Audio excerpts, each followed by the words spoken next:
Good evening, welcome to YK news. నేను మీ అనుష.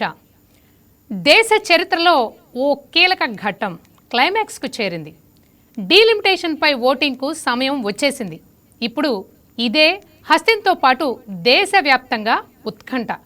రాజకీయ పార్టీల్లో ఇదే హైటెన్షన్. రాజ్యాంగ సవరణ బిల్లు నెగ్గుతుందా లేదా, 2/3 మెజారిటీ గండం గట్టెక్కుతుందా అని అందరూ అనుకుంటున్నారు. 2 రోజుల పాటు జరిగిన చర్చలో ఎవరి వాదన వారు వినిపించారు. అధికార విపక్ష కూటముల మధ్య మాటల తూటాలు పేలాయి. అయితే మహిళా సాధికారత కోసమే 3 బిల్లులను తీసుకొచ్చామని, వచ్చే ఎన్నికల్లో వీటిని అమలు చేసేలా ముందుకెళ్తున్నామని అధికార పక్షం వాదిస్తే, ప్రస్తుతం ప్రతిపాదించిన బిల్లు మహిళల సాధికారత కోసం పెట్టింది కాదని రాహుల్ విమర్శించారు. ఈ బిల్లు ముసుగులో దేశ రాజకీయ చిత్రపటాన్ని మార్చే ప్రయత్నం జరుగుతోందని ఆరోపించారు. అంతగా కావాలంటే పాత మహిళా రిజర్వేషన్ బిల్లును రద్దు చేసి ఇప్పుడు కొత్తగా బిల్లు తీసుకురావాలని కేంద్రానికి సూచించారు. ప్రస్తుత లోక్సభ నియోజకవర్గాల జనాభాలో భారీ వ్యత్యాసం ఉందని చర్చకు సమాధానమిచ్చిన హోంమంత్రి అమిత్ షా చెప్పారు. ఒకచోట 39 లక్షల మంది ఓటర్లు ఉంటే మరో చోట 60,000 మంది ఓటర్లు ఉన్నారని, ఒక ఎంపీ లక్షలాది మంది సమస్యలను ఎలా ఆలకించగలరని ప్రశ్నించారు. అందుకే ఈ రాజ్యాంగ సవరణకు ఉపక్రమించామని అమిత్ షా కోరారు. అటు అన్ని రాజకీయ పక్షాలు తగిన పరిశీలన చేసుకొని మహిళా రిజర్వేషన్కు అనుకూలంగా ఓటు వేయాలని మోదీ కూడా సూచించారు. మొత్తంగా చర్చ ముగిసింది. ఓటింగ్ టైం వచ్చేసింది. ఇక్కడే అసలు టెన్షన్. ఎందుకంటే ఎన్డీఏకు 2/3 మెజారిటీ లేదు. ఆర్టికల్ 368 ప్రకారం రాజ్యాంగ సవరణకు ప్రత్యేక మెజారిటీ అవసరం. దీనిని సభ మొత్తం సభ్యులలో మెజారిటీ, హాజరై ఓటు చేసిన వారిలో 3/2 మెజారిటీగా నిర్వహించారు. కొత్త సవరణలను సునాయాసంగా ఆమోదింప చేసుకోవాలంటే సభ్యులందరూ హాజరైతే ఎన్డీఏకు సుమారు 362 ఓట్లు అవసరం. అంటే అధికార కూటమి వెలుపల నుంచి అదనంగా సుమారు 68 మంది ఓట్లు రాబట్టాల్సి ఉంటుంది. కానీ అది కష్టమే. అలా జరగాలంటే ఓటింగ్ సమయంలో సభకు విపక్ష సభ్యులు గైర్హాజరు అయితే చాలు, బిల్ పాస్ అయిపోతుంది. అయితే ఓటమి భయంతోనో ఏమో ఓటింగ్కు ముందు ఎవరూ ఊహించని విధంగా అమిత్ కీలక ప్రకటన చేశారు. డీలిమిటేషన్లో సీట్ల పెంపు 50% తగ్గకుండా బిల్లులో మార్పు చేసేందుకు సిద్ధంగా ఉన్నామని, 1 గంటలో మార్పు చేసి బిల్లును పెడతామని, అందుకు అంగీకరిస్తారా అని విపక్షాలకు సవాల్ విసిరారు. దానికి అఖిలేష్ కూడా కౌంటర్ ఇచ్చారు. అమిత్ షా సవాల్ను స్వీకరిస్తున్నామని, బిల్లులో 50% అంశాన్ని పొందుపరచాలని కోరారు. ఇంతకీ డీలిమిటేషన్ బిల్లు ఏమవుతుంది? ప్రతి సవాళ్లు ఎటు దారితీస్తాయి? ఇదే ఇవాల్టి మన టాపిక్. మరి ఈ 3 బిల్లులకు సంబంధించి తమ వాదనలను వినిపించడానికి ప్రముఖ రాజకీయ విశ్లేషకులు మన్నెం కోటేశ్వరరావు గారు, అలాగే ఉమ్మడి కడప జిల్లా టీడీపీ అధికార ప్రతినిధి జిలాన్ బాషా గారు, అలాగే AP Congress social media coordinator Anil Kumar గారు, మరియు బీఆర్ఎస్ నేత భవనం షకీలారెడ్డి గారు రెడీగా ఉన్నారు. వారిని అడిగి మరిన్ని వివరాలు తెలుసుకుందాం. గుడ్ ఈవినింగ్ అండి అందరికీ. Welcome to the debate.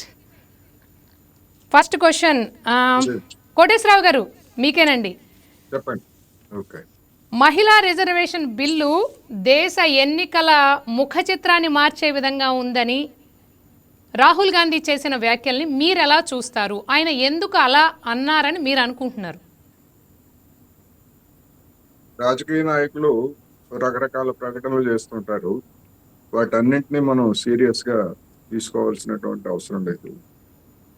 ఇప్పుడు ఈ మహిళా రిజర్వేషను, డీలిమిటేషను, ఆ డీలిమిటేషన్కి ప్రాతిపదిక, ఇలాంటి అంశాలన్నింటినీ కలగలిపి ఒక వివాదాస్పదమైనటువంటి పద్ధతుల్లో కేంద్ర ప్రభుత్వం రాజ్యాంగ సవరణకి ప్రతిపాదించింది. నిజానికి మహిళా రిజర్వేషన్కి 33% ఇప్పటికే 2023లోనే అన్ని పార్టీలు ఆమోదించాయి. మరి దేన్ని మళ్ళా డీలిమిటేషన్ తో ముడిపెట్టి లేదా ఆ డీలిమిటేషన్ ని 2011 జనాభా సంఖ్యతో ముడిపెట్టి చేయటం అనేటువంటిది రాజకీయం. ఈ రాజకీయం గురించి ఇప్పుడు ఏదో ఈ 3-4 రోజులు లేకపోతే ఈ 10 రోజుల నుంచి చెప్తున్నటువంటిది కాదు. ప్రతిపక్షాలు ఎప్పటి నుంచో చెప్తున్నాయి. ముఖ్యంగా తమిళనాడు స్టాలిన్ కావచ్చు లేదా విజయన్ కావచ్చు, ఇంకా వీళ్ళందరూ కూడా వీళ్ళు చెప్పే ప్రాతిపదికన గనక విభజన చేసేట్లయితే జనాభా నియంత్రణ కార్యక్రమాలను అమలు జరిపినటువంటి దక్షిణాది రాష్ట్రాలతో పాటు ఉత్తరాదిన ఉన్నటువంటి పంజాబ్, హర్యానా, అదేవిధంగా నార్త్ ఈస్టర్న్ స్టేట్స్ లో కూడా ఈ రాష్ట్రాలకి ప్రాతినిధ్యం తగ్గిపోతుంది. అందువల్ల వీళ్ళు చెప్పేటువంటి దాన్ని మేము అంగీకరించము, శాస్త్రీయమైనటువంటి పద్ధతిలో చేయాలి అనేటువంటిది వాళ్ళు చేస్తున్నటువంటి డిమాండ్. మరి కోటేశ్వరరావు గారు, బీజేపీకి సారీ టు లేదా interrupt you. Already Amit Shah గారు అన్ని రాష్ట్రాలకు 50% పెంచుతాము, దక్షిణాది రాష్ట్రాలకు ఎటువంటి నష్టం రాదు అని ఆల్రెడీ ప్రకటన ఇచ్చారు కదా. ప్రకటన ఇస్తే ఏముంది? అనేక ప్రకటనలు చెప్తుంటారు. అమిత్ షా గారు, నరేంద్ర మోడీ గారు ఇప్పుడు 100 ప్రకటనలు చేశారు. అవేవి అమలు జరపలేదు. పార్లమెంట్ సాక్షిగా ఆంధ్రప్రదేశ్ కి ప్రత్యేక హోదా ఇస్తామని చెప్పారు.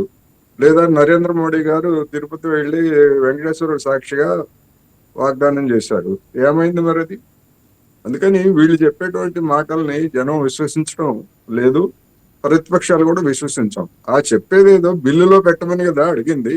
ఆ బిల్లులో పెట్టడానికి ఎందుకు 50% సీట్లు పెంచుతాము, అన్ని రాష్ట్రాలకి మేము తగ్గకుండా చూస్తామని చెప్తున్నటువంటి వాళ్ళు బిల్లులో ఎందుకు పెట్టలేదు? ఇది సమస్య. అక్కడే ఉంది మోసం. కోటేశ్వరరావు గారు, ఇప్పుడు రీసెంట్ గా తాజాగా అందిన సమాచారం ప్రకారం బిల్లులో కూడా పెడతాము అని అంగీకరించారు.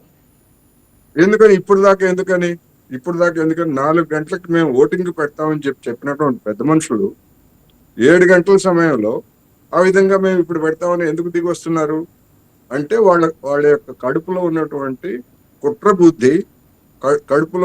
కుట్ర బుద్ధి గమనించి ప్రతిపక్షాలు మేము వ్యతిరేకిస్తామని గట్టిగా నిలబడిన తర్వాత, రెండోది ఎన్డీఏలోనే ఉన్నటువంటి భాగస్వామి పక్షాలు, ఈవెన్ తెలుగుదేశం పార్టీ వాళ్ళు కూడా ఇవాళ కృష్ణప్రసాద్ అనేటువంటి ఒక ఎంపీ, ఆయన ప్యానల్ స్పీకర్ గా కూడా పనిచేస్తున్నారు. ఆయనే చెప్పాడు, ఇప్పుడు అంటే ఇంతకు ముందు చేసినటువంటి ప్రతిపాదన ప్రకారం గనక బిల్లు గనక పెట్టేట్లయితే, ఆమోదం పొందితే ఆంధ్రప్రదేశ్ కి 38 సీట్లు రావాల్సింది 33 మాత్రమే వస్తాయి. ఈ విధమైనటువంటి బిల్లు పెడితే మాకు ఇబ్బంది కలుగుతుంది, అందుకని మేము దీన్ని ఆందోళన చెందుతున్నాము అని హోంమంత్రితో మాట్లాడితే సరి చేస్తామని చెప్పారని ఇవాళ ఒక ఛానల్ ప్రతినిధితోటి కృష్ణప్రసాద్ గారే మాట్లాడారు. ఇంత దాగుడు మూతలు ఎందుకు? ఇంత దాగుడు మూతలు ఆడాల్సిన పని ఉంది. నిజంగా అంత ఫెయిర్నెస్ ఉంటే, విలువలు వలువల గురించి చెప్పేటువంటి వాళ్ళు ఎందుకని ఇంత దాగుడు మూతలు ఎందుకు ఆడుతున్నారు? తీరా ఇక లాభం లేదు, నిన్నంతా లీకులు, మేము ఇట్లా చేస్తాము అట్లా చేస్తామని చెప్పేసి నిన్నంతా లీకులు. ఇవాళ కూడా ఇప్పుడు కూడా ఏం చెప్తున్నారు? మళ్ళీ మార్చి మేము గంటలో ఇస్తామని చెప్పేసి చెప్తున్నారు. ఎట్లా నమ్మాలి వీళ్ళని? వీళ్ళకు ఉన్నటువంటి క్రెడిబిలిటీ ఏమిటి? విశ్వసనీయత ఏమిటి? పార్లమెంట్ సాక్షిగా పచ్చి అబద్ధాలు చెప్తున్నటువంటి వాళ్ళని ఎట్లా నమ్మాలి?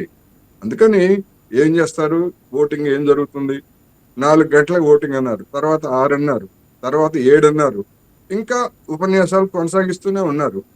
చివరికి ఇది ప్రతిపక్షాలు వ్యతిరేకిస్తున్నాయి కనుక ప్రతిపక్షాల మీద నింద వేసి మేము దీన్ని తాత్కాలికంగా ఉపసంహరించుకుంటున్నామని చెప్పినా కూడా ఆశ్చర్యం లేదు. అట్లా చేస్తారా లేదా అనేటువంటిది మనం ఊహించి చెప్పలేం. కానీ ఎందుకని నిన్న నరేంద్ర మోడీ గారు ఏం చెప్పారు? ఒకవేళ ఈ బిల్లు కనుక వీగిపోతే మాకే లాభం. ఏమిటి లాభం? మాకే లాభం అని చెప్పారు. అంటే ఏమిటి? మేము దాన్ని రాజకీయంగా ప్రచారం చేసుకుంటామని చెప్పడమే కదా. అంత బహిరంగంగా నరేంద్ర మోడీ ప్రధానమంత్రిగా ఉన్నటువంటి వ్యక్తే చెప్పారంటే కడుపులో ఉన్నటువంటి దుష్ట ఆలోచన ఏమిటనేటువంటిది మనకి స్పష్టంగా అర్థమైపోయింది. అందుకని ఇప్పుడు ఏం చేస్తారు? చివరి నిమిషంలో నాటకీయంగా దాన్ని పక్కన పెడతారా, లేకపోతే ఇంకేం చేస్తారు అనేటువంటిది చూద్దాం. ఒకవేళ నిజంగానే ప్రతిపక్షాలు కోరినట్టుగా దక్షిణాది లేదా ఇతర రాష్ట్రాలకి అన్యాయం జరగకుండా సీట్ల పెంపుదల అనేటువంటి దాన్ని చేస్తే ఆ బిల్లు గట్టెక్కుతుంది. లేకపోతే గట్టెక్కేటువంటి సమస్య లేదు. మీరు చూడండి వీళ్ళ యొక్క మోసం ఎట్లా ఉందో, 2023లో పార్లమెంటు ఆమోదం పొందినటువంటి మహిళా రిజర్వేషన్ బిల్లుకి నోటిఫికేషన్ ఇవ్వలేదు. నిన్న రాత్రి 8:30 గంటల సమయంలో హడావుడిగా నోటిఫికేషన్ జారీ చేశారు. ఎందుకు జారీ చేశారు తెలీదా వాళ్ళకి? 3 ఏళ్ల నుంచి నోటిఫికేషన్ జారీ చేయాలని తెలీదా వాళ్ళకి? కానీ నిన్న రాత్రి ఎందుకు చేశారంటే వీళ్ళు ప్రతిపక్షాలకు చెందినటువంటి ఎంపీలని బెదిరించి ఆ కేసులు పెడతాం, ఈ కేసులు పెడతాము, మీరు కనుక మా బిల్లుకు మద్దతు ఇవ్వకపోతే అని చేసినటువంటి ప్రయత్నాలన్నీ కూడా బహుశా విఫలమై ఉంటాయి. అందుకని ఇవాళ ఓటింగ్ జరిగితే ఆ బిల్లు కనుక ఓడిపోయేట్లయితే 2023లో చేసినటువంటి బిల్లు ల్యాప్స్ అయిపోతుంది. మళ్ళా పెట్టాల్సి వస్తే అది ప్రభుత్వానికి అవమానకరంగా ఉంటుంది. అందుకని హడావుడిగా నిన్న రాత్రి 8:30 గంటల తర్వాత నోటిఫికేషన్ జారీ చేశారు. వీళ్ళు చిత్తశుద్ధి గురించి లేకపోతే ఫెయిర్నెస్ గురించి మరొకటి గురించి కబుర్లు చెప్తే జనం ఎందుకు విశ్వసించాలి అనేటువంటిది ఇవాళ ప్రశ్న. అందుకని ఏం జరుగుతుంది ఏమిటి అనేటువంటిది మనం చూద్దాం. జిలాన్ బాషా గారు, మీరు చెప్పండి. కోటేశ్వరరావు గారు స్పష్టంగా ఒక క్వశ్చన్ రైజ్ చేశారు. బీజేపీ ఇప్పటి వరకు 2023లో ఆమోదం పొందిన మహిళా బిల్లును ఎందుకు నోటిఫై చేయలేదు అని. దానికి మీరేం చెప్తారు? ప్రేక్షకులకు నమస్కారం అండి. ఈరోజు భారతదేశ పార్లమెంట్ లో జరుగుతున్న పరిణామాలు మనం గనక చూస్తే ప్రజాస్వామ్యం భారతదేశంలో బతికి ఉంది. బాబాసాహెబ్ అంబేద్కర్ గారు రచన రాజ్యాంగం కఠినంగా అమలు అవుతుందని చెప్పడానికి ఈ చర్చలు, అదే విధంగా ఈ తూర్ మెజారిటీ కోసము ప్రభుత్వం వేచి చూడడము, ఈ ఎంపీ కూడా ఒక బాధ్యతంగా చర్చలో పాల్గొని ప్రతి ఒక్క ఎంపీ ఓటు విలువను ఈ రోజు చూడడం అనేది నిజంగా భారతదేశ పౌరుడిగా పడుతున్నాను. ఒకసారి మనం చూసుకుంటే ఈ జరుగుతున్న చర్చను మనం క్లుప్తంగా గనక చూసుకుంటే మనము ఆలస్యమైన అమృతము విషం మారుతుంది. కాబట్టి ఈ డీలిమిటేషన్ మనకు 1971 దగ్గర నుంచి అయిపోయింది. దాన్ని ఫ్రీజ్ చేయడం జరిగింది. 2002 దాకా మనకు ఫ్రీజ్ చేయడం జరిగింది. ఆ తర్వాత 2002 సంవత్సరంలోనే ఆనాటి ఎన్డీఏ ప్రభుత్వం కూడా దాదాపు 25 సంవత్సరాలు అంటే 2026 వరకు దాన్ని చేంజ్ చేయకుండా దాన్ని ఫ్రీజ్ చేయడం జరిగింది. ఇప్పుడు ఆ సమయం ఆసన్నమైంది. కాబట్టి ఇప్పుడు కూడా దాన్ని ఒక 10 ఏళ్ల పాటు లేకుంటే 20 సంవత్సరాల పాటు 30 సంవత్సరాల పాటు మనం కూడా వేసుకుంటే ఇది భారతదేశానికి తీరని అన్యాయము, అదే విధంగా రాజ్యాంగానికి పార్లమెంట్ వ్యవస్థకు తీరని నష్టం చేకూడదు. ఖచ్చితంగా ఎన్డీఏ ప్రభుత్వము ఒక బాధ్యతాయుతమైన ప్రభుత్వంగా ఈ యొక్క నిర్ణయాన్ని తీసుకొని ఖచ్చితంగా అమలు పరచాలి. ఆ డీలిమిటేషన్ మనము సాకారం చేయాలి. ఏ రాష్ట్రానికి కూడా ఇబ్బంది జరగకుండా, ఎవరికి కూడా అన్యాయం జరగకుండా పద్ధతిగా వెళ్ళాలని ఆలోచించడం నిజంగా మంచిదే. కాబట్టి మన విశ్లేషకులు అడిగినట్టు ఈ యొక్క ఉమెన్ రిజర్వేషన్ బిల్లును 2023వ సంవత్సరంలో తీసుకుని వస్తే ఆ రోజు ఎన్నికలు వస్తున్నాయి కాబట్టి మహిళలను ఓటర్లుగా చూస్తున్నారు కాబట్టి ఓటు బ్యాంక్ రాజకీయాల కోసము బిల్లు తీసుకురావడం జరిగింది అని చెప్పి ఆ రోజు విమర్శించడం జరిగింది. ఈ రోజు చెప్తున్నారు ఎందుకు అన్ని రోజులు మీరు నోటిఫికేషన్ విడుదల చేయలేదని చెప్పి. ఈ రోజు చేస్తే ఏదో దాగుడు మూటలు, ఏదో రాజకీయ కుట్ర ఉంది అని చెప్పి అంటే ప్రభుత్వం తీసుకున్న ప్రతి నిర్ణయాన్ని విమర్శించము ఈ యొక్క అపోజిషనల్ ప్రాక్టీస్ కి అలవాటుగా మారింది. కాబట్టి మనం క్షుణ్ణంగా పరిశీలిస్తే ఖచ్చితంగా భారతదేశ సమగ్రాభివృద్ధికి, మన ప్రగతికి ఈ డీలిమిటేషన్ అనేది ఖచ్చితంగా అవసరం ఉన్నది అని చెప్పి సందర్భంగా తెలియపరుస్తూ ఈ యొక్క 543 ఇన్ని కోట్ల మందికి ప్రాతినిధ్యం వహించడం అనేది నిజంగా మంచి పద్ధతి కాదు. దీన్ని ఖచ్చితంగా పెంచాల్సిన అవసరం ఉంది. ఒక ఎంపీ మనం తీసుకుంటే మల్కాజ్గిరి ఎంపీ తీసుకుంటే దాదాపు 40 లక్షల మందికి ఆయన ప్రాతినిధ్యం వహిస్తున్నారంటే ఇది మంచి పద్ధతి కాదు. ఖచ్చితంగా సీట్లు పెంచాల్సిన అవసరం అయితే ఖచ్చితంగా ఉంది. ఒకసారి మనం ఆలోచిస్తే ఈ యొక్క ఎంపీల సీట్లు పెరిగితే మనకు మంత్రుల శాతం కూడా పెరగడం జరుగుతుంది. కాబట్టి భారతదేశానికి ఇది వరకే మన దాదాపు 80 కన్నా క్రాస్ చేయడం లేదు. ఎందుకంటే రూల్ ప్రకారం 15% కన్నా స్ట్రెంత్ కన్నా మంత్రిత్వ శాఖలు ఇవ్వడానికి లేదు. కాబట్టి ఈ డీలిమిటేషన్ ద్వారా దాదాపు 850 మంది పెరిగితే దాదాపు మన మంత్రుల శాఖ 120 మందికి చేరుగుతుంది. కాబట్టి విశాలమైన భారతదేశాన్ని పరిపాలించాలంటే మనకు 120 మందికి పైగా మంత్రులు ఉండాల్సిన అవసరం ఉంది. కాబట్టి డీలిమిటేషన్ అనేది ఖచ్చితంగా అమలు కావాల్సిన అవసరం ఉంది. ఆ సమయం ఆసన్నమైంది. ప్రతి ఒక్క ఎంపీ కూడా మళ్ళీ నేను మీ వద్దకు వస్తాను. పార్లమెంట్ లో ఆల్రెడీ దీనికి సంబంధించి ఓటింగ్ కూడా స్టార్ట్ అయింది. అలాగే ఇప్పుడు అనిల్ కుమార్ గారికి నేను ఇంకో ప్రశ్న వేస్తున్నానండి. ఏంటంటే మోడీకి పేరు వస్తుందనే రాహుల్ గాంధీ మేము డీలిమిటేషన్ని సపోర్ట్ చేయము అని అనౌన్స్ చేశారా? అంటే లేకపోతే మరేదైనా కారణం ఉందా? అదేనా రీజన్ అని మీరు అనుకుంటున్నారా? ఏంటి విషయం ఏంటి? రావడానికి ఇక్కడ అందరికీ ముందుగా సభ్యులందరికీ నమస్కారం, వైకే టీవీ ఛానల్ ప్రేక్షకులందరికీ నమస్కారం. అసలు ఇక్కడ రాహుల్ గాంధీ గారు మోడీకి పేరు వస్తుందనో ఇంకొకటి ఎవరికో ఏదో పేరు వస్తుందని చెప్పేసి దీన్ని డీలిమిటేషన్ గురించి వ్యతిరేకించట్లేదండి. డీలిమిటేషన్ ద్వారా దక్షిణాది రాష్ట్రాలకు, చిన్న రాష్ట్రాలకు అన్యాయం జరుగుతుంది. ఈ పద్ధతి కరెక్ట్ కాదు. ఆ సంఖ్య పెంచే విధానంలో కావలసిన మార్పులు తీసుకొని రండి అని చెప్పేసి కేవలం రాహుల్ గాంధీ ఆ విధంగానే మాట్లాడారు తప్ప దీన్ని ప్రతిపాదించడం వలన, దాన్ని పాస్ చేయటం వలన మోడీకి పేరు వచ్చింది అనేటువంటి అంతా అధికార పక్షం చేసే తప్పుడు ప్రచారం. రీసెంట్ గా అమిత్ షా అన్నారండి, రీసెంట్ గానే అమిత్ షా అన్నారు, అందుకనే సపోర్ట్ చేయట్లేదు బిల్లుని అని ఆయన అన్నారు. ఒకవేళ సపోర్ట్ చేస్తే ఆ క్రెడిట్ మీకే ఇస్తామని కూడా అమిత్ షా అంటున్నారు. ఆ విషయాన్ని మీరు ఎలా చూస్తారు? ఇప్పుడు గతంలో మనకు రాష్ట్ర విభజన జరిగిన దాని గురించి కూడా బీజేపీ ఎంపీ తేజస్వి సూర్య అనే అతను కాంగ్రెస్ మీద నిప్పులు జరిగారు. అసలు రాష్ట్ర విభజన జరిగిన దానికి పాకిస్తాన్కి ఇండియా విభజనకి సంబంధం ఏముందండి? అసలు అలా ఎలా పోలుస్తాడు? ఏ దేశాన్ని ఏ రాష్ట్రాలతో పోల్చాడు? అది డిఫరెంట్ అట్లా అనిల్ గారు, అది డిఫరెంట్ అంటే అదే దానికి సంబంధించిన దాంట్లోనే మాట్లాడారు మేడం. ఈ డీలిమిటేషన్ దానికి సంబంధించిన దాని ప్రకారమే ఆయన మాట్లాడాడు. ఆ సందర్భంగా వచ్చిన చర్చలోనే ఆయన బీజేపీ ఎంపీ అట్లా మాట్లాడాడు. అది తప్పు. రెండు, అసలు కులగణన జరుగుతుంది కదా, క్యాస్ట్ సెన్సెస్ జరుగుతున్నప్పుడు క్యాస్ట్ సెన్సెస్ జరిగిన తర్వాత డీలిమిటేషన్ చేస్తే దాని ప్రకారం ఓబీసీలకు ఎక్కువ సీట్లు కేటాయించాల్సి వస్తుందని కేవలం ఇప్పుడు హడావిడిగా ఈ బిల్లు తీసుకొచ్చారు. ఓబీసీలకు ఇవ్వాలి, అందులో కూడా మహిళలకి మళ్ళీ 50%. అనిల్ కుమార్ గారు, ఒకవేళ డీలిమిటేషన్ బిల్లు కనుక తీసుకురానట్లయితే మహిళా బిల్లు కూడా పాస్ అవ్వదు, వచ్చినా ఉపయోగం ఉండదు కదా. ఎందుకు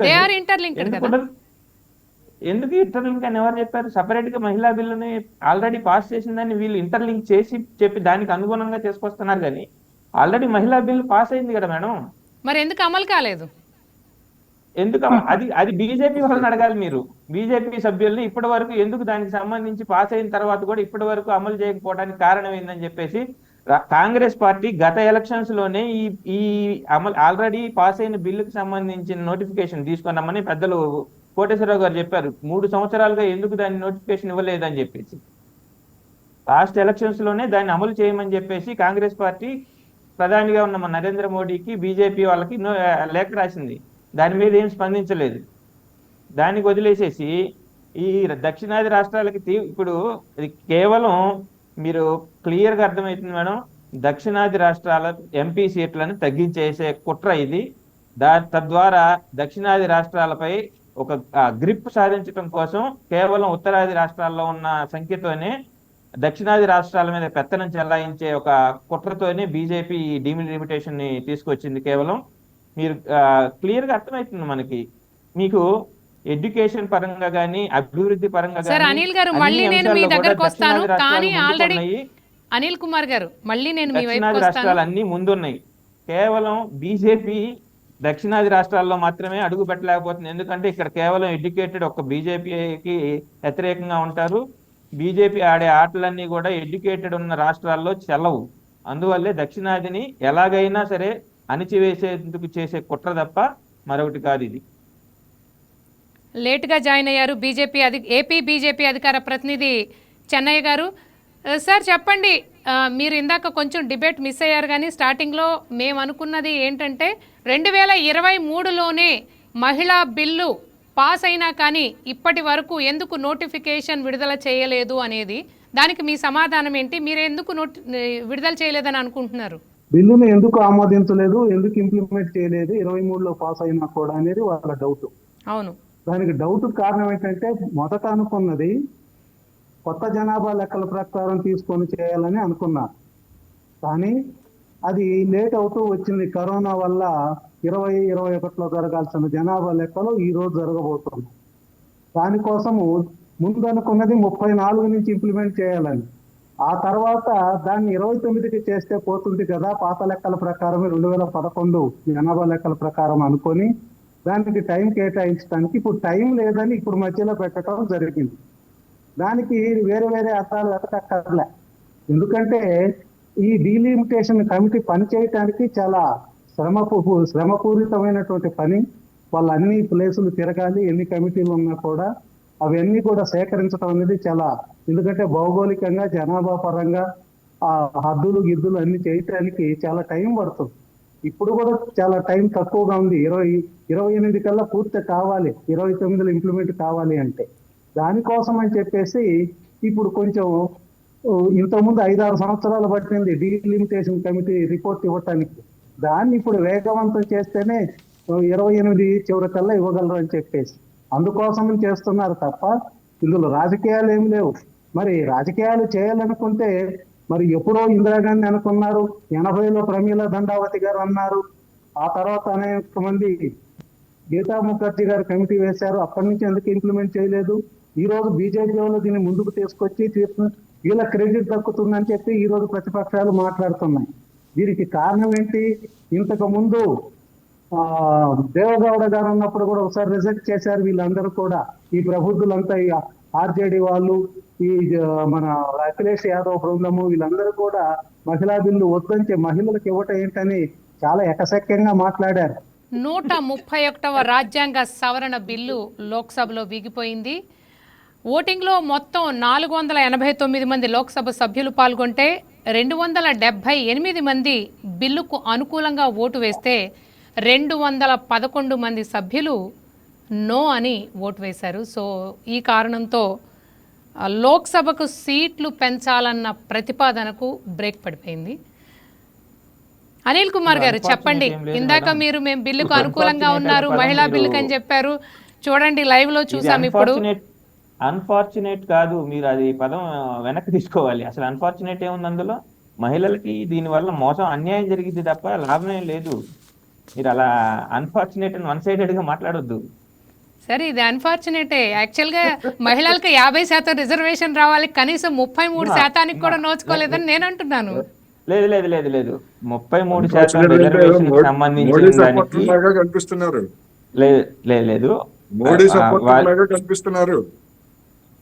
దాంట్లో లింక్ పెట్టడం వల్ల దానికి వ్యతిరేకించడం జరిగింది తప్ప మహిళా రిజర్వేషన్ బిల్లుకి కాంగ్రెస్ వ్యతిరేకం కాదు. వ్యతిరేకం అయినట్టే అప్పుడు పాస్ అయ్యి ఉండేదే కాదు. మీరు అది గమనించాలి. మహిళా రిజర్వేషన్ కి ఎప్పుడు కాంగ్రెస్ వ్యతిరేకం కాదు సార్. ప్రతి పార్టీ ఇదొక మెలికి అదొక మెలికి అదొక మెలికి పెడుతూనే ఉన్నారు. మేము చూస్తున్నా, చిన్నప్పటి నుంచి చూస్తూనే ఉన్నాను. చెప్పండి, ఇప్పుడు చెప్పండి, ఇంకెన్ని మెలికలు పెడతారు? ఇప్పుడు అర్జెంట్ గా తీసుకొచ్చి ఆ సంఖ్యను పెంచాల్సిన అవసరం ఏముంది చెప్పండి ఇక్కడ? అసలు దానికి మహిళా రిజర్వేషన్ బిల్లుకు ముడిపెట్టాల్సిన అవసరం ఏముంది? అసలు దేశంలో అన్నిటికంటే ముఖ్యమైనది కులగణన జరుగుతుంది.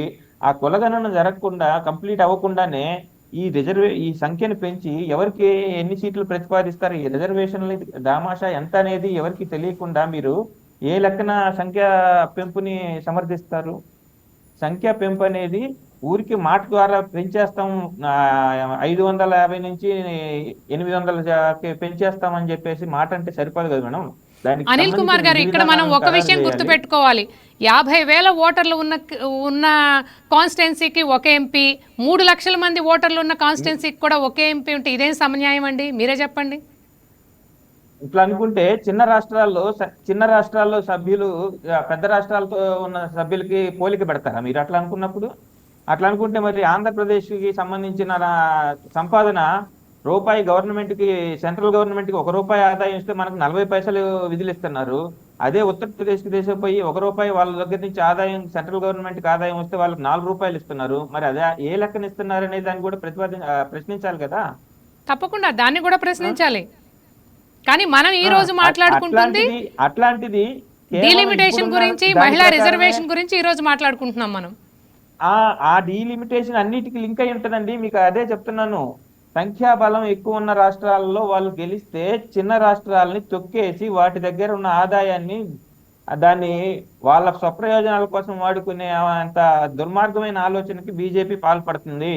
బీజేపీ ఏ ఒక్కటి కూడా రాజకీయ లబ్ధి కోసం తప్ప ప్రజా ప్రయోజనార్థం చేయటం అనేది జరగదు. అది మీరు కల్లో కూడా ఊహించొద్దు దయచేసి. ప్రజల కోసం అని కేవలం భారతీయత అనేది కేవలం ఆ పార్టీ పేరులో తప్ప ఆ పార్టీ చరిత్రలో కానీ పార్టీ యొక్క విధి విధానాల్లో ఎక్కడా కూడా కనపడదు మనకి. సార్, మీ పార్టీ క్రెడిట్ కోసం చూసుకుంటున్నారా? మీరు జనాల ప్రయోజనాల కోసం చూసుకోవాలా, దేశం ప్రయోజనాల కోసం చూసుకోవాలా? జనాల ప్రయోజనాల కోసం మహిళా రిజర్వేషన్ బిల్లుని దానికి లింక్ పెట్టకుండా ఉంటే కాంగ్రెస్ పార్టీ మద్దతు ఇవ్వదా? First thing. అసలు కులగణన జరుగుతున్నాక అయిపోయిన తర్వాత సంఖ్యా పెంపునికి సంబంధించి ఒక విధి విధానాలు ఖరారు చేసి దానికి సంబంధించిన ఒక కమిటీ వేసి అసలు ఎట్లా ఒకటే డైరెక్ట్ గా తీసుకొచ్చి సంఖ్య పెంచేస్తామనే పదాన్ని బిల్లుగా తీసుకొచ్చి పెట్టేసేస్తే దాని మీద ఒక నిర్దిష్టమైన చర్చ జరగకుండా రెండిట్లో మీరు ఒకటేసారి బిల్ తీసుకొచ్చి పాస్ చేయాల్సిందే అని చెప్పేసి అని అంటే అది మీరు ఎలా అర్థం చేసుకోవాలి? రెండు, అసలు ఇప్పటి వరకు ఈ 12 అంటే గత 3 టర్ములుగా గెలిచే ఉన్నారు. లాస్ట్ టర్మ్ కానీ అంతకు ముందు టర్మ్ కానీ ఎందుకు తీసుకొని రాలేదు ఇట్లాంటి బిల్లుని? సార్, ఇప్పుడు తెచ్చిన బిల్లుని ఏం చేశారండి? ఇప్పుడు తెచ్చిన బిల్లుని ఏం చేశారో చెప్పండి. సంఖ్యాబలం ఉంది కదా, సంఖ్యాబలం ఉన్నప్పుడు వాళ్ళు ఎందుకు తీసుకొని రాలేదు? అంత చిత్తశుద్ధి ఉన్న వాళ్ళు అయితే రిజర్వేషన్ సంబంధించి, మహిళా రిజర్వేషన్ సంబంధించి కానీ జనాలకు సంబంధించిన వాళ్ళ యొక్క ఎదుగుదలకు సంబంధించి దేశ ప్రయోజనాల కోసమే అయినట్టే. ఓకే, అనిల్ కుమార్ గారు నేను మళ్ళీ మీ దగ్గరకు వస్తాను. కోటేశ్వరరావు గారు మీరు చెప్పండి. అంటే బిల్లుకు అనుకూలంగా ఓటింగ్ రాలేదు కాబట్టి బిల్లు వీగిపోయింది. దీన్ని మనం ఎలా అర్థం చేసుకోవాలి? అలాగే అనిల్ కుమార్ గారు కూడా కొన్ని ఆసక్తికరమైన ఇంట్రెస్టింగ్ విషయాలను కూడా స్పెక్యులేట్ చేశారు. దీనికి మీరేం సమాధానం చెప్తారు? నేను అది చెప్పబోయే ముందు మీరు ఏమనుకోవద్దు మేడం, పర్సనల్గా వ్యక్తిగతంగా తీసుకోవద్దు. ఆర్నాబ్ గోస్వామి అని మన జర్నలిస్టు తెగకు చెందినటువంటి ఒక వ్యక్తి ఉన్నాడు. అతను ఎంత అడ్డగోలుగా మాట్లాడతాడో, మీరు కూడా మోడరేటర్గా ఉంటూ ఒకవైపు వాదనని సమర్థిస్తూ మాట్లాడటం అనేది నిజంగా విచారకరము, అభ్యంతరకరం అని కూడా నేను చెప్పాల్సి వస్తుంది. ఒకటి, ఎందుకంటే మీరు అభిప్రాయాలు తీసుకోండి. పార్టీల వాళ్ళు లేదా జర్నలిస్టులు వాళ్ళ అభిప్రాయాలు వాళ్ళు చెప్తారు. దురదృష్టకరము, విచారకరము ఇట్లాంటి పదజాలను వాడితే మీరు కూడా సపోర్టర్గా ఉన్నట్టు అనిపిస్తుంది. మోడీకి సపోర్టర్గా ఉన్నట్టు. ఉన్నారో లేదో నాకైతే తెలియదు, వదిలేద్దాం దాన్ని. చిత్తశుద్ధి ఏమిటి? బీజేపీకి ఉన్న చిత్తశుద్ధి ఏమిటి? 2023 దాకా, 2014లో అధికారానికి వచ్చినటువంటి వాళ్ళు 2023 దాకా ఎందుకు ఈ అంశాన్ని చేపట్టలేదు? ఎవరైనా చెప్తారా? బీజేపీని సమర్థించేవాళ్ళు కానీ బీజేపీ నాయకులు కానీ చెప్పరు. ఎందుకంటే వాళ్ళ దగ్గర సమాధానం లేదు. 2023లో అప్పుడే చెప్పారు, ఎస్ మీరు వెంటనే నోటిఫికేషన్ జారీ చేసి 2024 ఎన్నికల్లో ఉన్నటువంటి 543 సీట్లలో మీరు 33% ఇవ్వండి అని చెప్పేసి కాంగ్రెస్, వామపక్షాలు అన్ని చెప్పాయి. కానీ వీళ్ళు ఏం చెప్పారు? ఇప్పుడు కుదరదు, ఎన్నికలు జనాభా లెక్కలు. ఒకవైపు ఏమో జనాభా లెక్కలను కావాలనే వాయిదా వేశారు. నేను చెప్తున్నా ఎందుకని, కరోనా 21, 22లోనే అయిపోయింది. ఆ తర్వాత అనేక రాష్ట్రాల్లో ఎన్నికలు జరిగాయి. మొత్తం దేశంలో పరిస్థితులన్నీ కూడా సజావుగా మారాయి అని చెప్పేసి చెప్పినటువంటి వాళ్ళు జనాభా లెక్కలు చెప్పడానికి ఎందుకు సాకులు చెప్పారు? ఆ సాకులు చెప్పి అప్పుడేమో ఇప్పుడల్లా కాదు కొత్త జనాభా లెక్కలని అప్పుడెందుకు చెప్పారు? తెలియదా వీళ్ళకి? ఈ మేధావులు కాదా వీళ్ళు? వీళ్ళకి ఏమైనా బుర్రలు లేవా? అన్నీ తెలుసు. కడుపులో దురుద్దేశం పెట్టుకొని దాన్ని అప్పుడు వాయిదా వేశారు. అయితే 2024 ఎన్నికల్లో అమలు జరుపుకుంటారు. ఇప్పుడు సడన్ గా ఎందుకు తీసుకొచ్చారంటే డీలిమిటేషన్ ప్రక్రియ తొందరగా అవ్వదు, అందుకని ఇప్పుడు అని చెప్పేసి చెప్తున్నారు. ఎన్నికలు అయిపోయిన తర్వాత 2024లోనే పెట్టొచ్చుగా. ఒకవేళ నిజంగా అలా అనుకునేట్లయితే అప్పుడే ఎందుకు పెట్టలేదు?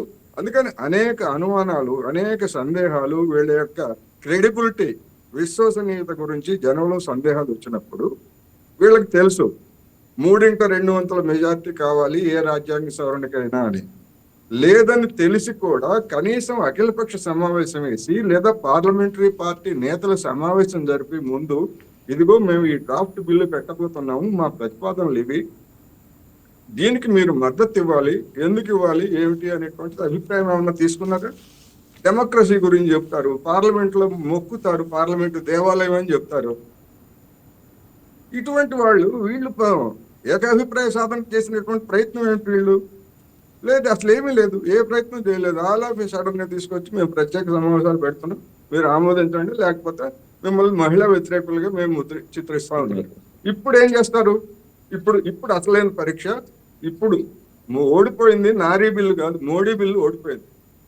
పార్లమెంట్ లో నారీ బిల్లు ఓడిపోయిందని చెప్పి వార్తలు వస్తాయి. నారీ బిల్లు కాదు, మోడీ బిల్లు ఓడిపోయింది. ఇప్పుడు నోటిఫికేషన్ జారీ చేశారు.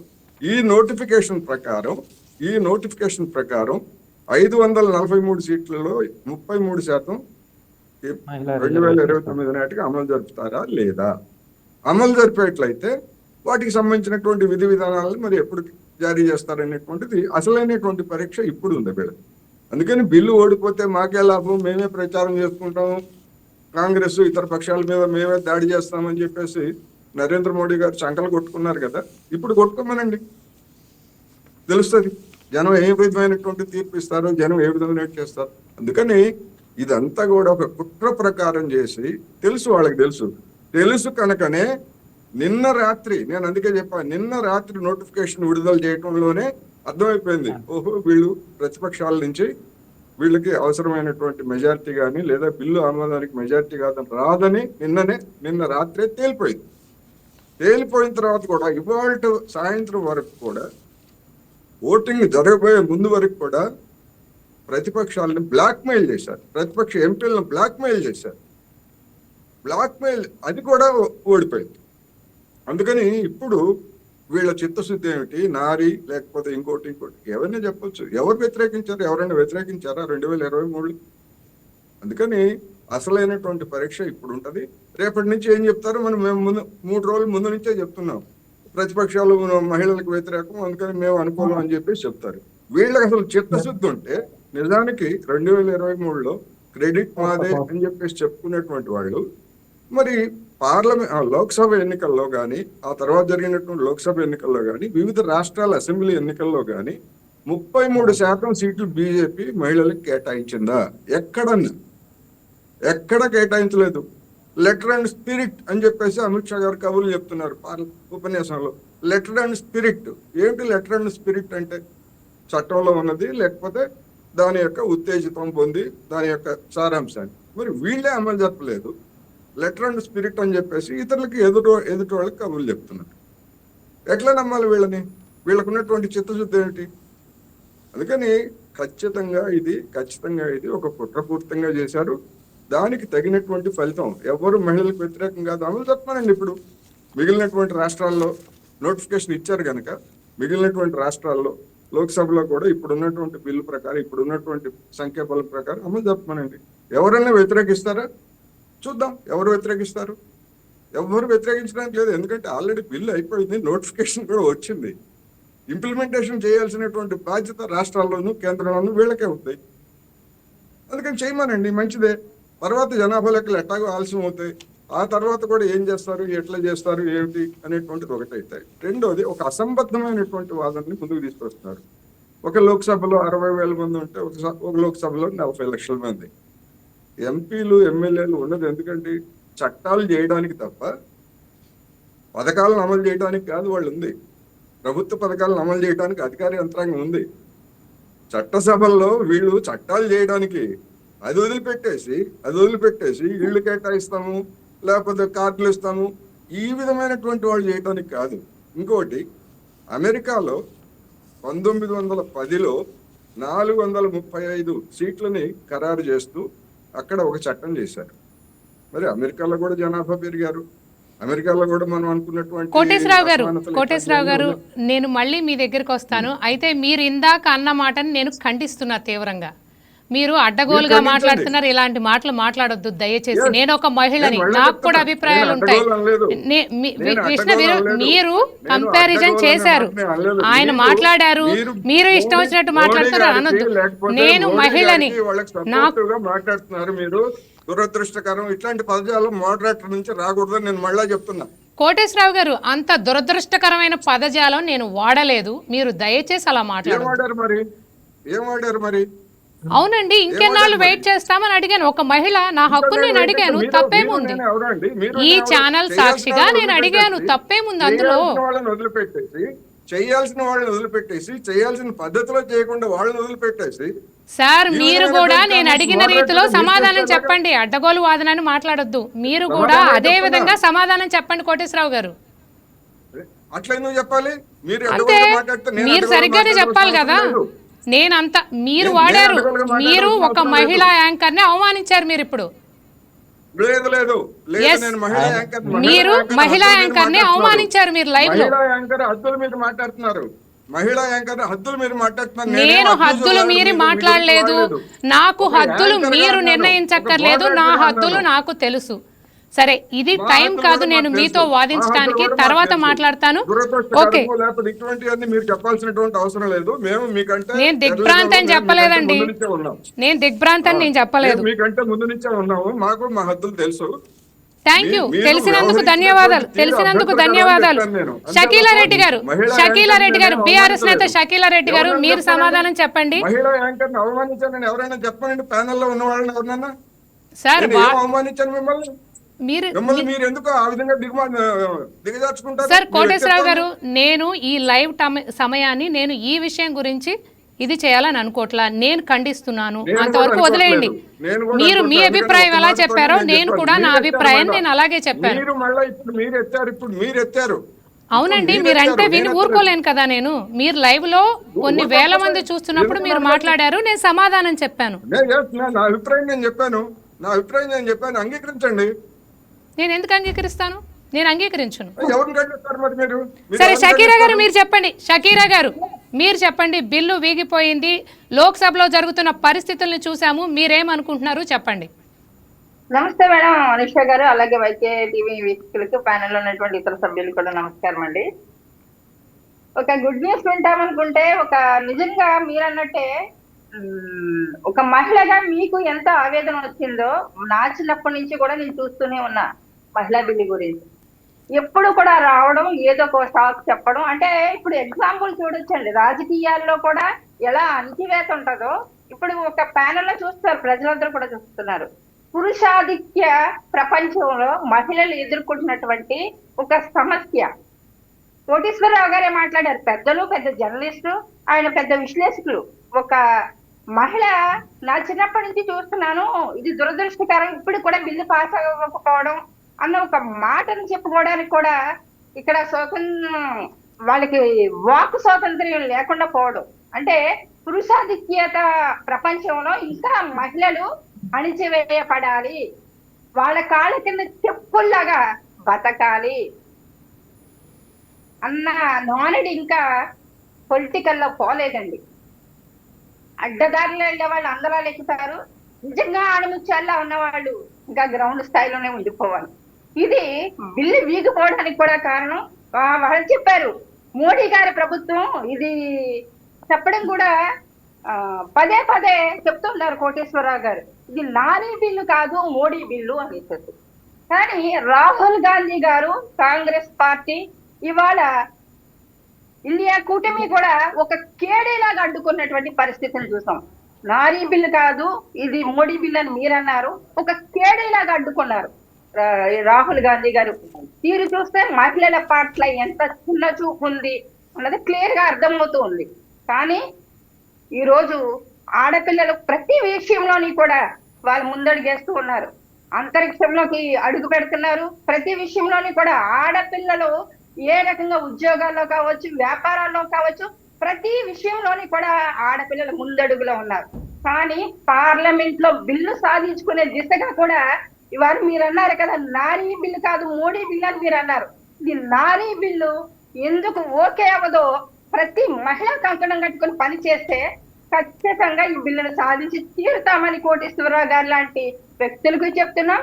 అలాగే కాంగ్రెస్ పార్టీలో ఈ బిల్లుని అడ్డుకున్నటువంటి ఇవాళ దీనికి పూర్తి ద్రోహి అయితే మాత్రం రాహుల్ గాంధీ గారు అన్నమాట క్లియర్ గా అర్థమవుతుంది మేడం.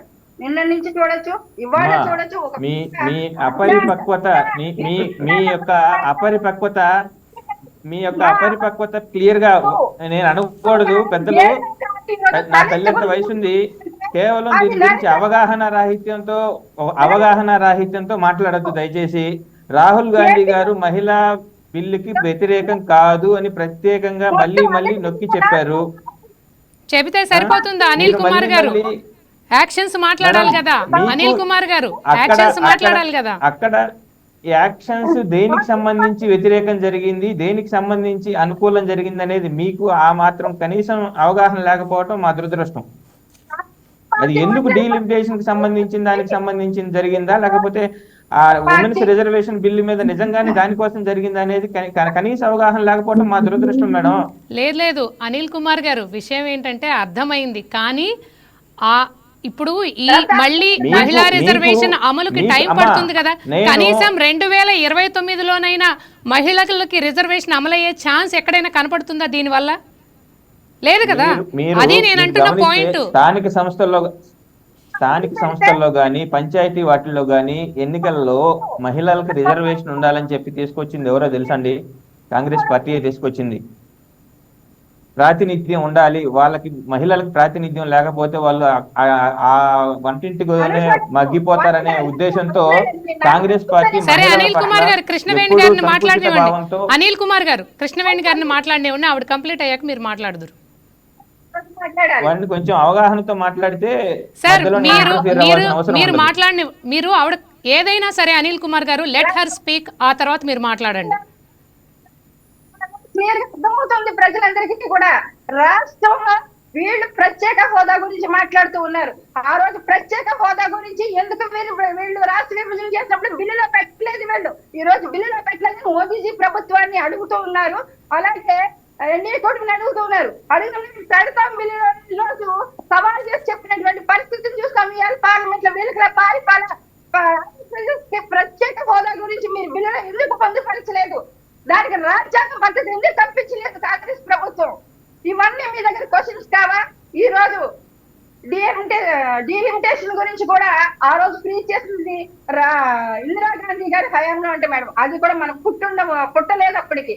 కానీ ఆ రోజు ఫ్రీ చేసినటువంటి ఈ రోజుకి కూడా కాన్స్టిట్యున్సీలు చూసుకుంటే ఇవాళ నియోజకవర్గాలు పునర్విభజన జరుగుతుందంటే పార్లమెంట్ సీట్లు పెరుగుతాయి. అక్కడ కూడా దక్షిణాదికి అన్యాయం జరుగుతుంది అంటే అక్కడ కూడా 50% ఇవ్వడానికి వాళ్ళు ఒప్పుకున్నారు. నిజంగానే వీళ్ళు ప్రశ్నించకుండా 50% ఆ బిల్లులో పెట్టుంటే కదా మమ్మల్ని సంప్రదించకుండా ఎందుకు మీరు బిల్లులో పొందుపరిచారని వీళ్ళే క్వశ్చన్ చేస్తారు. కానీ వీళ్ళు ఏదైనా అడ్డుకోవడానికి అడ్డదాని వెతుకుని షాకులు చూపించడం తప్ప ఇవాళ బిల్లు వీగిపోయిందంటే దానికి ముఖ్య కారణం రాహుల్ గాంధీ గారు, ఇవాళ ఇండియా కూటమి మాత్రమే. అనిల్ కుమార్ గారు పార్టీ అడ్డుకుంది. ఈరోజు మోడీ ప్రభుత్వాన్ని కేడీ ప్రభుత్వం అడ్డుకుంది. నారీ బిల్లు ఏదైతే నారీ బిల్లు కూడా ఒక కేడీ పార్టీ అడ్డుకుందని నేను చెప్తాను. కేడీ పార్టీయే అది ఆంధ్రప్రదేశ్ లో ఎలాగపోయిందో మొత్తం ఇతర రాష్ట్రాల్లో కూడా తుడిచిపెట్టుకుపోతుంది. ఈ రోజు మహిళలు ఓట్లు వేయకుండానే వీళ్ళు చట్టసభలో అడుగు పెట్టారండి, పార్లమెంట్ లో అడుగు పెట్టారా? వీళ్ళు మహిళలు ఓట్లు వేసే అవసరం లేదా? నారీ బిల్లును అడ్డుకున్నప్పుడే కాంగ్రెస్ పార్టీ అగల పాతాళానికి పడిపోయింది. ఓకే కృష్ణవేణి గారు మనం షకీలా రెడ్డి గారితో కూడా మాట్లాడిన తర్వాత మళ్ళీ మీ ముందుకు వస్తాను. షకీలా రెడ్డి గారు మీరేమనుకుంటున్నారు? ఈరోజు మిగిలిన 2 బిల్లుల్ని కూడా రాజ్యాంగ సవరణ బిల్లు వీగిపోవడంతో మిగిలిన 2 బిల్లుల్ని కూడా మోడీ సర్కార్ వెనక్కి తీసుకుంది. సార్ అనిల్ కుమార్ గారు, ఇక్కడ విషయం ఏంటంటే ఈ బిల్లు పాస్ కాకపోవడంతో అంటే గెలవకపోవడంతో లోక్సభ మిగిలిన 2 బిల్లుల్ని కూడా వెనక్కి తీసుకుంది. 2023లో ఏదైతే మహిళా బిల్లు పాస్ అయిందో ఆ బిల్లుకి ఫ్రెష్గా జనగణన జరిగిన తర్వాత మాత్రమే అమలులోకి రావాలనే నిబంధనతో బిల్లు పాస్ అయింది. ఇప్పటి వరకు అది జరగలేదు. కాబట్టి ఇప్పుడు 2029 వినండి, first let me finish Anil Kumar గారు. 29 ఎన్నికలకైనా రెడీ అవడానికి జనగణన అవ్వడం కష్టం. కాబట్టి సర్కార్ చిన్న మార్పుతో బిల్లు పాస్ చేసి 2011 జనాభా లెక్కల ప్రకారం కొనసాగించాలి మహిళా రిజర్వేషన్ బిల్లుని అనే ఉద్దేశంతో ఈరోజు ప్రవేశపెట్టింది. కాబట్టి దానివల్ల ఇంకా లేట్ అయ్యే ఛాన్స్ ఉంది కదా. ఇప్పుడు పాస్ అవ్వకపోవడంతో 2029లో మహిళా బిల్లుని అమలు చేయడం కష్టం కాబట్టి మాట్లాడుతున్నాం మేము. అది అర్థం చేసుకోండి మీరు. జిలాన్ బాషా గారు మీకే అండి ప్రశ్న. మీరు చూశారు లోక్సభలో 3 బిల్లులు వెనక్కి వెళ్ళిపోయాయి. ఈ ప్రస్తుత పరిణామాలపై మీ కామెంట్ ఏంటి? ఈ బిల్లు ఏదైతే వీగిపోయిందో ఏ విధంగా భారత ప్రజకి అడ్డుకుంటున్నారని చెప్పడానికి ఇదే ఒక గొప్ప ఉదాహరణ అని చెప్పి ఈ సందర్భంగా తెలియజేస్తున్నాను. ఎందుకంటే ఏదో ఒక ముడి వేలి దాన్ని అడ్డుగించారు. సూటిగా అడుగుతున్నాను, ఈ బిల్లును వ్యతిరేకించి కాబట్టి స్టేట్స్ ప్రాతినిధ్యం ఇప్పుడు ఏమైనా పార్లమెంట్ లో పెరిగిందా? దీనికి మీరు వ్యతిరేకంగా ఓటు వేయడం మనకు ఈ రోజు ఏమైనా పెందా? కాబట్టి ఏదో ఒక వితంత వాదాన్ని ముందుకు తీసుకుని వచ్చి దేశ ప్రగతిని అడ్డుకోవడమే అనువుగా ఈ యొక్క ప్రతిపక్ష పార్టీలు వ్యవహరించడము నిజంగా సిగ్గుచేటు, శోచనీయమని సంగా తెలియపరుస్తున్నాను. ఖచ్చితంగా ఏదైతే భారతదేశ ప్రగతి కోసం ఇంటిమిటేషన్ అవసరం ఉందో ఖచ్చితంగా జరగాల్సి ఉండేది. కానీ దురదృష్టవశాత్తు చాలా అన్ఫార్చునేట్ ఏమిటంటే ఈ ప్రతిపక్ష పార్టీలకు కేవలము చౌకబార రాజకీయాలు, వారి యొక్క రాష్ట్ర యొక్క రాజకీయాలే పరమావధిగా వ్యవహరించడం జరిగింది. రాష్ట్రాన్నే చూశారు కానీ దేశం యొక్క ప్రగతిని వాళ్ళు చూడలేకపోయారని చెప్పి నిజంగా చింతన వ్యక్తిస్తున్నాను. కాబట్టి ఈ విపక్ష పార్టీ ఏదైతే ఇదంతా కూడా వాస్తవం అంతకన్నా లేదని చెప్పి సందర్భంగా తెలియపరుస్తున్నాను. ఎందుకంటే ఈ యొక్క 2026 సంవత్సరానికి డీలిమిటేషన్ కి మనము 2002లో ఆ రోజు చట్టం చేయడం జరిగింది. కాబట్టి ఈ రోజు మరి విశ్లేషకులు అయితేనేమి, అదే విధంగా కాంగ్రెస్ పార్టీ నాయకులు అడుగుతున్నారు, ఇప్పుడు ఎందుకు గుర్తుకుతుంది, ఇప్పుడు ఏం చేస్తున్నారని చెప్పి అడుగుతున్నారు. వాళ్ళకు చెప్పదలుచుకుంది ఏమిటంటే 2026వ సంవత్సరం లిమిటేషన్ కోసము ఆ యొక్క కాల పరిమితి 2002 సంవత్సరంలో చేయడం జరిగింది. కాబట్టి ఈ యొక్క సమయం ఆసన్నమైంది, ఆ కాల పరిమితి ముగించింది.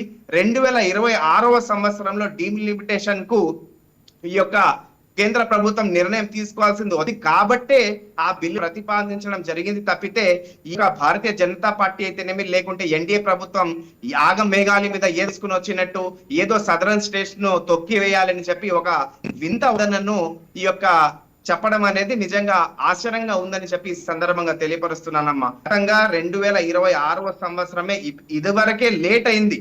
మనం పెద్దలు చెప్పారు, ఆశయము అమృతం కూడా విషం అవుతుందని చెప్పి 1971 నుంచి కాలానుగుణంగా జనాభా ప్రకారం పెరుగుతూ వచ్చి ఉంటే ఈ సమస్య ఇంత జటిలంగా ఉండేది కాదు. దాదాపు 50 సంవత్సరాల పాటు దాన్ని నెట్టివేయడం ద్వారా ఇప్పుడు మనకు ఆ సీట్ల వ్యత్యాసం కనబడతా ఉంది తప్పితే అది గనక కాలక్రమేణా జరిగి ఉంటే ఖచ్చితంగా జనాభా ప్రాతిపదికన ఈ యొక్క ఎంపీల సంఖ్య పెరుగుతుంది, భారతదేశ సౌలభ్యంగా మనకు పరిపాలన అందించడం జరుగుతుందని చెప్పి సందర్భంగా తెలియపరుస్తున్నాను. ఖచ్చితంగా ఈ ఎంపీలు ప్రతిపక్ష పార్టీలు బ్రాడర్ వేలో ఆశించకుండా కేవలం వాళ్ళు చౌకబార రాజకీయాల కోసం కేవలము ప్రజలను మభ్యపెడుతూ ఏదో విధంగా భయభ్రాంతులను సృష్టిస్తూ చేయాలని చెప్పి ఉద్దేశంతో ఈ బిల్లును అడ్డుకోవడం జరిగింది. ఇది ఖచ్చితంగా దేశానికి నష్టం చేకూరుతుంది. ప్రజలు కూడా సున్నితంగా పరిశీలిస్తున్నారు, గమనిస్తున్నారు ఏ విధంగా ఈ ప్రతిపక్ష పార్టీలు మీ యొక్క భారతదేశ ప్రగతిని కాకుండా కేవలం ఒక రాజకీయ కోణంలోనే ఆలోచించారని గ్రహించడం జరిగింది. ఖచ్చితంగా నోటిఫికేషన్ ఇందాక మన విశ్లేషకులు కూడా మాట్లాడుతున్నారు, ప్రశ్నిస్తున్నారు, ఎందుకు మీరు నోటిఫికేషన్ ఇప్పుడు ఆగమేఘాల మీద తీసుకుని వచ్చారు, గత సంవత్సరం ఎందుకు లేదని చెప్పి అడుగుతున్నారు. కాబట్టి ఇంత విశాలమైన విషయంలో ఏ నిర్ణయం తీసుకోవాలన్నా కూడా ఆలోచించి తీసుకునే అవసరం ఉంది. ప్రతిదీ మనకు అడ్డుకు తగలకుండా కోర్టులో కేసు పడితే అది కనుక దాన్ని అడ్డుకుంటే మొత్తం కూడా టైం వేస్ట్ అవుతుంది. కాబట్టి ఒక ప్రతిపాదికన అంటే లెక్కలు జరగాలి. మనం చూసాం ఏ విధంగా ఎన్టీఆర్ ను కొన్ని రాష్ట్రాలు వెస్ట్ బెంగాల్ అయితేనేమి భారతీయ జనతా పార్టీ లేని రాష్ట్రాలు ఏ విధంగా అడ్డుకొని అసెంబ్లీలో తీర్మానాలు చేసి ఈ విధంగా వీళ్ళు చేసి మనం అంతవరకు దాని మూల కారణము ఈ యొక్క ప్రాంతీయ పార్టీలు ఏదైతే ఇతర కాకుండా పార్టీలు ఉన్నాయో అవన్నీ అసెంబ్లీలో తీరాని చట్టాలు చేసి, ఎందుకంటే జవాబు లెక్కించాలంటే కేంద్ర వారి యొక్క సిబ్బందిని పంపించారు, రాష్ట్రాలలోని సిబ్బందినే పంపించారు. కాబట్టి ఎలక్షన్ కమిషన్ కు దురదృష్టవశాత్తు సిబ్బంది లేదు, కేంద్ర ప్రభుత్వానికి ఇబ్బంది లేదు, వాళ్ళు కమిటీగా రాష్ట్రాల ఆధారపడి కాబట్టి రాష్ట్రాల మీద తీర్మానం చేసి ఈ విధంగా చట్టసభలను అసెంబ్లీలను దురదృష్టవశాత్తు అడ్డుకోవడం వల్ల ఈ యొక్క జనాభా లెక్క జాప్యం జరిగింది. దాని వల్ల ఈ యొక్క అడ్మిషన్ కూడా పెండింగ్ జరిగింది. కాబట్టి సమగ్రంగా ఆలోచించి ఎన్డీఏ ప్రభుత్వం భారతదేశ దృష్టిలో పెట్టుకొని 2026వ సంవత్సరంలో డీలిమిటేషన్ ఆసన్నమవుతా, జనాభా కూడా పూర్తవుతుంది. ఆ విధంగా మహిళా కూడా ఇస్తే 2029వ సంవత్సరంకు 35% మహిళలకు రిజర్వేషన్ కల్పించి వాళ్లకు కావాలని చెప్పి ఎన్డీఏ ప్రభుత్వం ఆలోచించడాన్ని ఈ రోజు ఈ ప్రతిపక్ష పార్టీలు అడ్డుకోవడం నిజంగా హేయమైన చర్య.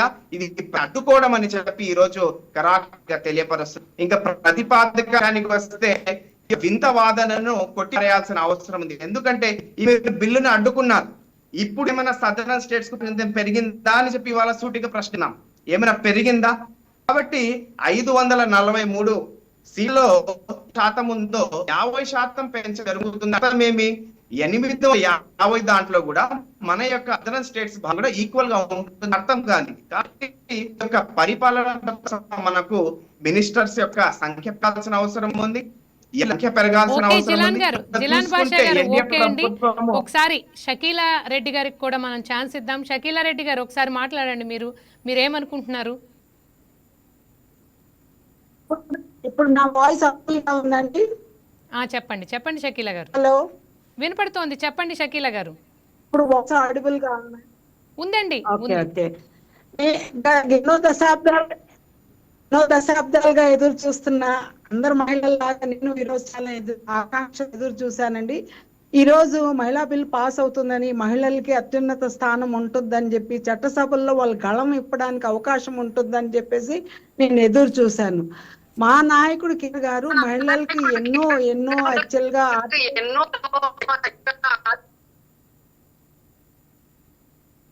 ఆర్థికంగా గాని, రాజకీయంగా గాని, సామాజికంగా గాని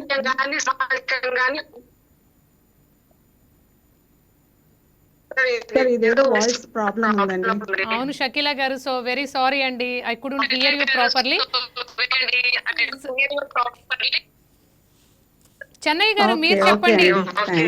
ఈరోజు దేశం మొత్తం ఉత్కంఠగా ఎదురు చూసింది. మరి లోక్సభ ప్రవేశపెట్టాలనుకున్న 3 బిల్లులు కూడా ఆగిపోయాయి. దీనికి సంబంధించి ఇప్పటి వరకు జరిగిన పరిస్థితులపై మీ అభిప్రాయం ఏంటి? మీరేం చెప్పాలనుకుంటున్నారు?